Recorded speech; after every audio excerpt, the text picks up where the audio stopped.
Hello दोस्तों, आ गए हम एक और नई वीडियो के साथ। यह वीवो का मॉडल है। इसके जैक में भी प्रॉब्लम आ रही थी। ये पूरा डस्ट से भरा हुआ है, आप देख सकते हो। इसको हम क्लीन कर देंगे। क्लीन करने के बाद ये एकदम ठीक हो जाएगा। लास्ट वीडियो में एक भाई का कमेंट आया था कि तुम अपना काम करो, दूसरों की बुराई करके पैसे मत कमाओ। तो हम किसी की बुराई नहीं कर रहे।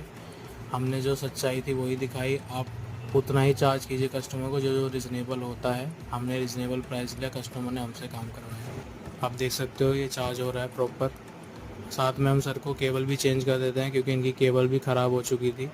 और इनको बता देते हैं कि अगर ज़बरदस्ती करते तो शायद इनका पूरा का पूरा प्लेट ही चेंज करना पड़ता, क्योंकि वो डैमेज हो सकता था। ऐसे ही इन्फॉर्मेटिव वीडियो के लिए वीडियो को लाइक और चैनल को फॉलो कर लीजिए।